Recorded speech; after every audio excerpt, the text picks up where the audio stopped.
श्री दुर्गा सप्तशती का 12वां अध्याय देवी चरित्रों के पाठ का महात्म्य। जयंती मंगला काली भद्रकाली कपालिनी दुर्गा क्षमा शिवा धात्री स्वाहा स्वधा नमोस्तुते। मैं 3 नेत्रों वाली दुर्गा देवी का ध्यान करता हूँ। उनके श्रीअंगों की प्रभा बिजली के समान है। वे सिंह के कंधे पर बैठी हुई भयंकर प्रतीत होती हैं। हाथों में तलवार और ढाल लिए अनेक कन्याएं उनकी सेवा में खड़ी हैं। वे अपने हाथों में चक्र, गदा, तलवार, ढाल, बाण, धनुष, पास और तर्जनी मुद्रा धारण किए हुए हैं। उनका स्वरूप अग्निमय है तथा वे माथे पर चंद्रमा का मुकुट धारण करती हैं।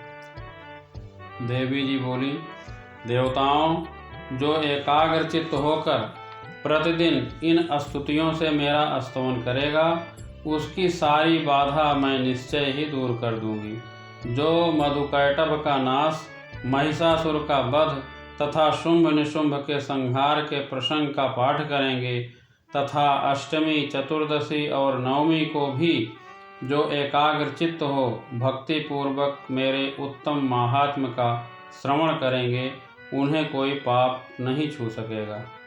उन पर पाप जनित आपत्तियां भी नहीं आएंगी। उनके घर में कभी दरिद्रता नहीं होगी तथा उनको कभी प्रेमी जनों के बिछोह का कष्ट भी नहीं भोगना पड़ेगा।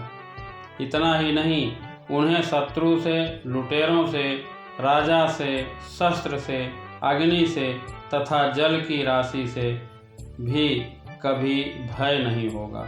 इसलिए सबको एकाग्रचित्त होकर भक्ति पूर्वक मेरे इस महात्म्य को सदा पढ़ना और सुनना चाहिए। यह परम कल्याणकारक है। मेरा महात्म्य महामारी जनित समस्त उपद्रवों तथा आध्यात्मिक आदि तीनों प्रकार के उत्पातों को शांत करने वाला है। मेरे जिस मंदिर में प्रतिदिन विधि पूर्वक मेरे इस महात्म्य का पाठ किया जाता है, उस स्थान को मैं कभी नहीं छोड़ती। वहाँ सदा ही मेरा सन्निधान बना रहता है। बलिदान, पूजा, होम तथा महोत्सव के अवसरों पर मेरे इस चरित्र का पूरा पाठ और श्रवण करना चाहिए। ऐसा करने पर मनुष्य विधि को जानकर या बिना जाने भी मेरे लिए जो बलि, पूजा या होम आदि करेगा, उसे मैं बड़ी प्रसन्नता के साथ ग्रहण करूंगी। शरद काल में जो वार्षिक महापूजा की जाती है, उस अवसर पर जो मेरे इस महात्म्य को भक्ति पूर्वक सुनेगा, वह मनुष्य मेरे प्रसाद से सब बाधाओं से मुक्त तथा धन, धान्य एवं पुत्र से संपन्न होगा। इसमें तनिक भी संदेह नहीं है। मेरे इस महात्म्य, मेरे प्रादुर्भाव की सुंदर कथाएं तथा युद्ध में किए हुए मेरे पराक्रम सुनने से मनुष्य निर्भय हो जाता है। मेरे महात्म्य का श्रवण करने वाले पुरुषों के शत्रु नष्ट हो जाते हैं। उन्हें कल्याण की प्राप्ति होती तथा उनका कुल आनंदित रहता है। सर्वत्र शांति कर्म में बुरे स्वप्न दिखाई देने पर तथा ग्रह जनित भयंकर पीड़ा उपस्थित होने पर मेरा महात्म्य श्रवण करना चाहिए। इससे सब विघ्न तथा भयंकर ग्रह पीड़ाएं शांत हो जाती हैं और मनुष्यों द्वारा देखा हुआ दुःस्वप्न शुभ स्वप्न में परिवर्तित हो जाता है। बाल ग्रहों से आक्रांत हुए बालकों के लिए यह महात्म्य शांतिकारक है तथा मनुष्यों के संगठन में फूट होने पर यह अच्छी प्रकार मित्रता कराने वाला होता है। यह महात्म्य समस्त दुराचारियों के बल का नाश कराने वाला है। इसके पाठ मात्र से राक्षसों, भूतों और पिशाचों का नाश हो जाता है। मेरा यह सब महात्म्य मेरे सामीप्य की प्राप्ति कराने वाला है।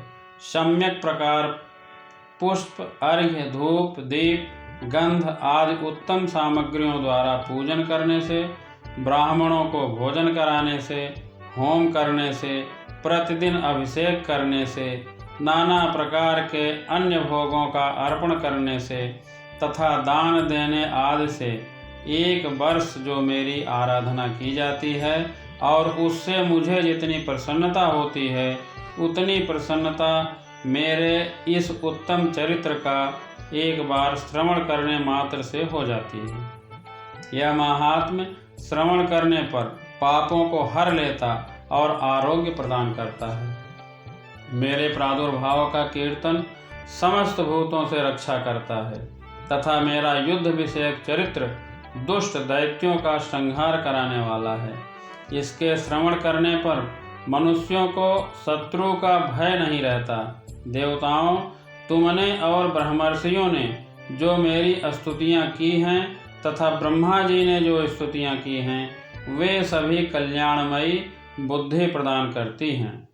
वन में, सूने मार्ग में अथवा दावानल से घिर जाने पर, निर्जन स्थान में लुटेरों के दाव में पड़ जाने पर या शत्रुओं से पकड़े जाने पर अथवा जंगल में सिंह, व्याघ्र या जंगली हाथियों के पीछा करने पर, कुपित राजा के आदेश से बध या बंधन के स्थान में ले जाए जाने पर अथवा महासागर में नाव पर बैठने के बाद भारी तूफान नाव के डगमग होने पर और अत्यंत भयंकर युद्ध में शस्त्रों का प्रहार होने पर अथवा वेदना से पीड़ित होने पर के बहुना सभी भयानक बाधाओं के उपस्थित होने पर जो मेरे इस चरित्र का स्मरण करता है वह मनुष्य संकट से मुक्त हो जाता है। मेरे प्रभाव से सिंह आदि हिंसक जंतु नष्ट हो जाते हैं तथा लुटेरे और शत्रु भी मेरे चरित्र का स्मरण करने वाले पुरुष से दूर भागते हैं। ऋषि कहते हैं, यूँ कहकर प्रचंड पराक्रम वाली भगवती चंडिका सब देवताओं के देखते देखते वहीं अंतर्धान हो गईं। फिर समस्त देवता भी शत्रुओं के मारे जाने से निर्भय हो पहले की ही भांति यज्ञ भाग का उपभोग करते हुए अपने अपने अधिकार का पालन करने लगे। संसार का विध्वंस करने वाले महाभयंकर अतुल पराक्रमी देव शत्रु शुंभ तथा निशुंभ, महाबली निशुंभ के युद्ध में देवी द्वारा मारे जाने पर शेष दैत्य पाताल लोक में चले आए। राजन, इस प्रकार भगवती अंबिका देवी नित्य होती हुई भी पुनः पुनः प्रकट होकर जगत की रक्षा करती हैं। वे ही इस विश्व को मोहित करती, वे ही जगत को जन्म देती तथा वे ही प्रार्थना करने पर संतुष्ट हो विज्ञान एवं समृद्धि प्रदान करती हैं। राजन, महाप्रलय के समय महामारी का स्वरूप धारण करने वाली वे महाकाली ही इस समस्त ब्रह्मांड में व्याप्त हैं। वे ही समय समय पर महामारी होती और वे ही स्वयं अजन्मा होती हुई भी सृष्टि के रूप में प्रकट होती हैं। वे सनातनी देवी ही समयानुसार संपूर्ण भूतों की रक्षा करती हैं। मनुष्यों के अभ्युदय के समय वे ही घर में लक्ष्मी के रूप में स्थित हो उन्नति प्रदान करती हैं और वे ही अभाव के समय दरिद्रता बनकर विनाश का कारण होती हैं। पुष्प, धूप और गंध आदि से पूजन करके उनकी स्तुति करने पर वे धन, पुत्र, धार्मिक बुद्धि तथा उत्तम गति प्रदान करती हैं।